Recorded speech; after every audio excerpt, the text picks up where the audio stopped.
వలసదారులపై కఠిన ఆంక్షలు చేస్తున్న అమెరికా తాజాగా వీసా ఆశావహుల నెత్తిన మరో బాంబు పేల్చేందుకు సిద్ధమైంది.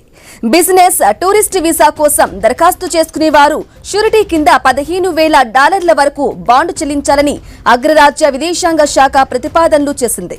ఈ మేరకు ఫెడరల్ రిజిస్ట్రీలో నోటీసులు పబ్లిష్ చేయనుంది. 12 నెలల పైలట్ ప్రోగ్రాం కింద ఈ కొత్త నిబంధన తీసుకురానున్నట్లు విదేశాంగ శాఖ తెలిపింది. B1, B2 వీసాలపై ఈ నిబంధన తీసుకురానున్నారు. ఫెడరల్ రిజిస్ట్రీలో అధికారి నోటీస్ పెట్టిన 15 రోజుల్లోపు ఈ పైలట్ ప్రోగ్రాం అమల్లోకి రానుంది.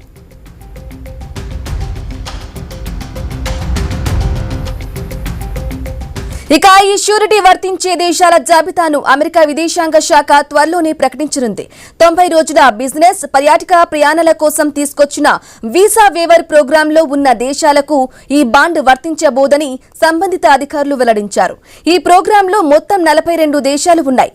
అందులో మెజార్టీ ఐరోపా దేశాలు కాగా ఆసియా, మధ్య ప్రాచ్యం నుంచి కొన్ని దేశాలు ఉన్నాయి. అంతేకాదు వీసా దరఖాస్తుదారు ప్రత్యేక పరిస్థితులను పరిగణలోకి తీసుకుని కూడా ఒక్కోసారి బాండ్ల నుంచి మినహాయింపు కల్పించే అవకాశాలున్నట్లు తెలుస్తోంది.